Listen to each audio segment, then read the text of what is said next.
porque hablamos de personas de esta área que tienen que atender pues a personas enfermas, ¿verdad? Que están contagiadas con COVID-19, con el temor de infectarse también ellos, con el temor de infectar a sus familiares, con lo difícil que es también pasar por toda esta enfermedad atendiendo a estas personas, sabiendo que son el único contacto humano que tienen muchos de ellos porque están aislados, que no pueden compartir con otros familiares. Para hablar de todos esos temas, como bien lo decía usted, le vamos a hablar con el secretario general del Sindicato de Enfermería y Afines, el SINAE, Lenín Hernández. Don Lenín, gracias por estar en Noticias Colombia. Muy buenas tardes, don Oscar. Por ahí creo que está en cabina doña Valeria, no sé quién más estará en cabina. Y muy buenas tardes al público que nos sintoniza. Bueno, Lenín, hablábamos aquí con Valeria Martínez, con José Elio Murillo también, sobre esta solicitud de vacaciones profilácticas que ustedes como sindicato están haciendo. ¿De qué se trata esta solicitud? ¿Han tenido algún tipo de respuesta ante la petición? Sí, muchísimas gracias por el espacio. Vamos a ver, los números son contundentes y evidencian la situación que se ha experimentado en estos 2 últimos años de esta pandemia. Y vamos a mencionarlo de la siguiente forma. 21.514 personas o funcionarios desde el inicio de esta pandemia se han contagiado por COVID. Estamos hablando de más de 34.726 personas que han tenido algún tipo de incapacidad por contacto con algún paciente o algún funcionario contagiado.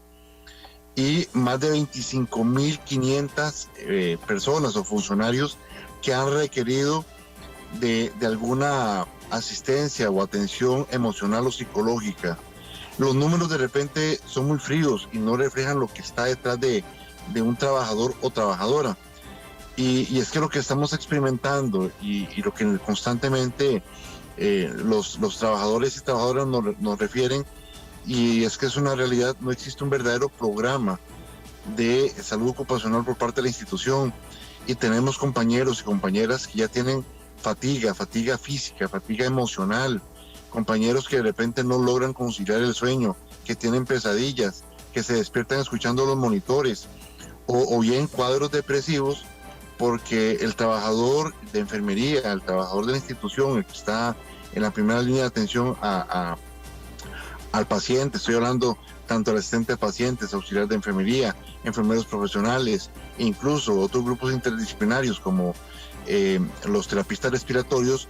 En algún momento lo que esperamos a través de nuestro estudio es recuperar o ver recuperarse un paciente, no ver la cantidad de pacientes fallecidos, más de 8,000 pacientes que han fallecido por COVID, y esas escenas son dramáticas.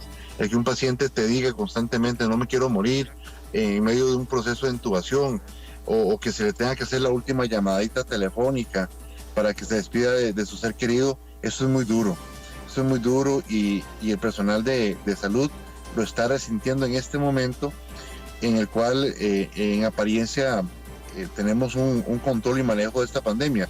Digo apariencia porque en los servicios hospitalarios todavía tenemos más de 700 personas hospitalizadas en servicios de hospitalización y más de 100 pacientes en cuidados intensivos.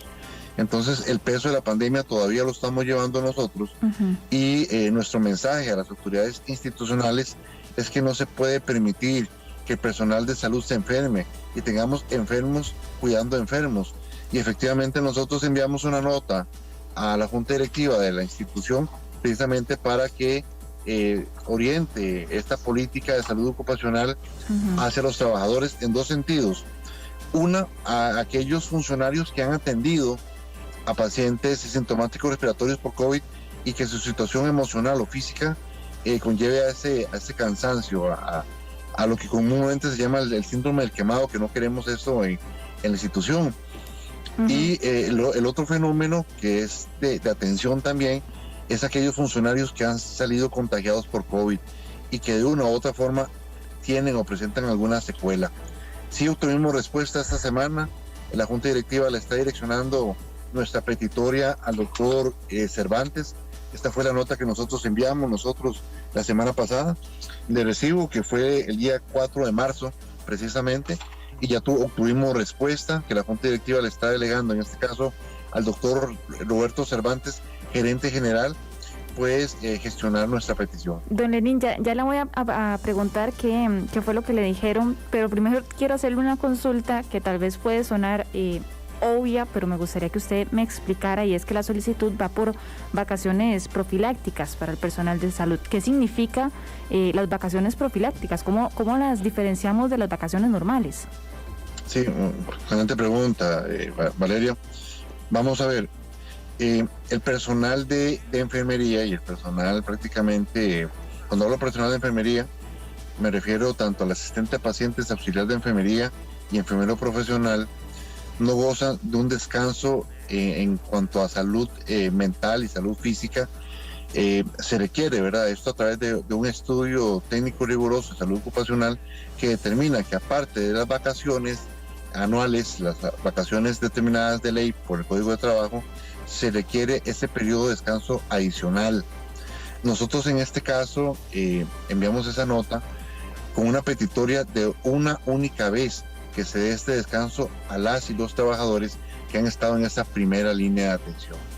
Entonces la diferencia de las vacaciones anuales, una vez cumplidas esas 52 semanas de trabajo, es que se requiere en algunos casos que profilácticamente, o mejor dicho, para cuidar su salud física y mental, algunas profesiones requieran de ese periodo de descanso adicional. Entonces esa es nuestra petitoria, y es una pregunta muy importante que me hacen, porque algunas personas y de repente, digo público general y allegados y conocedores de salud ocupacional, piensan que en enfermería y otros grupos ocupacionales se gozan de vacaciones profilácticas per se, ¿verdad? Ya por sí misma, por la profesión o por el tipo de servicios que elaboran las funcionarias o funcionarios, como por ejemplo servicios de hospitalización, y no es así. En la Caja Costarricense de Seguro Social son muy pocos los trabajadores que gozan de vacaciones profilácticas, ese cuidado adicional en su parte emocional o físico que requieren de ese descanso. Hablo, por ejemplo, de servicios, por ejemplo, de psiquiatría, o servicios, por ejemplo, que son invasivos y que se requiere de repente administrar medicamentos que por su naturaleza puede causar algún daño físico al trabajador. Me refiero, por ejemplo, a unidades de quimioterapia, de consulta externa o radioterapia, que se requiere de ese descanso adicional para que el cuerpo del funcionario o su organismo no sea contaminado. Entonces esa es la lógica por la cual se dan estas vacaciones profilácticas. Es un cuidado que se le hace al trabajador para que no se dañe su situación fisiológica o psicológica. Y en este caso particular, sí creemos de indispensable necesidad este periodo de descanso por una única vez, porque el personal de salud está agotado. Es un personal que ha trabajado durante estos 2 años de pandemia prácticamente los 365 días del año, claro. Indistintamente si es feriado, si es Día de la Madre, Día del Padre, si estamos en diciembre. Enfermería trabaja los 7 días de la semana, las 8 horas del día, los 365 días del año, e incluso muchos compañeros y compañeras se vieron limitados en sus periodos de vacaciones, porque muchos periodos se tuvieron que suspender. Compañeros que trabajaron más del año sin tener ese periodo de descanso, me refiero a las vacaciones anuales. Y esta es una afectación que no solamente ha tenido el trabajador o la trabajadora, sino también su entorno familiar. Don Lenin, y considero que es muy importante el tema que estoy mencionando. No se trata de un descanso por un descanso, se trata de que la institución implemente un verdadero programa de salud ocupacional para la atención emocional de los trabajadores, y que además se requiere también de ese descanso adicional. Nosotros lo creemos indispensable en este momento. Don Lenin, nos habla usted de las intenciones o lo que esperan de la institución. ¿Qué respuesta han tenido hasta el momento? No, hasta el momento solamente el hecho de que la Junta Directiva le está direccionando el tema al doctor Roberto Cervantes. A su vez, yo tuve la oportunidad de conversar vía telefónica con el director de Bienestar Laboral de la Caja.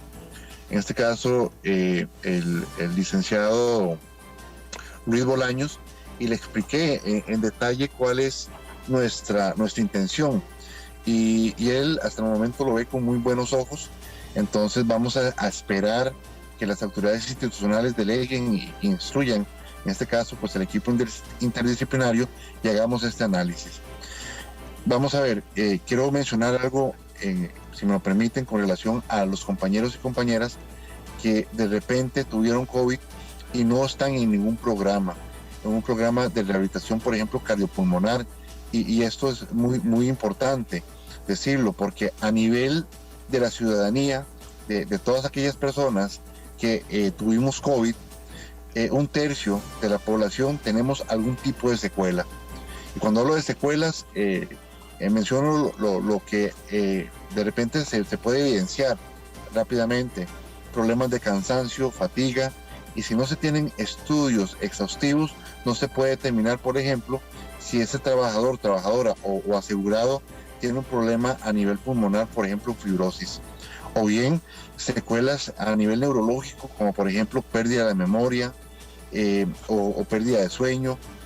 Situaciones de esta naturaleza se vienen presentando en la población, y con mucha más razón la Caja tiene que velar por la salud de los trabajadores, porque al final de cuentas somos nosotros los que vamos a estar de forma permanente atendiendo, en este caso, las listas de espera para procedimientos diagnósticos, terapéuticos o quirúrgicos, más los pacientes crónicos que se han visto afectados en su patología. Así es. Me refiero a los cardiópatas, hipertensos, pacientes diabéticos y de repente otras situaciones más graves de la salud, como por ejemplo los diferentes tipos de cáncer, porque en nuestro país se detectan 10,000 tipos de cáncer anualmente. Entonces, claro que necesitamos los servicios de la institución rebustecidos, y el elemento primordial para esa atención oportuna, eficiente, con sentido humano, con calidad humana, es velar por la salud de los trabajadores y las trabajadoras. Don Lenín, le agradecemos mucho por esta entrevista, por estos minutos en Noticias Columbia, y a la espera.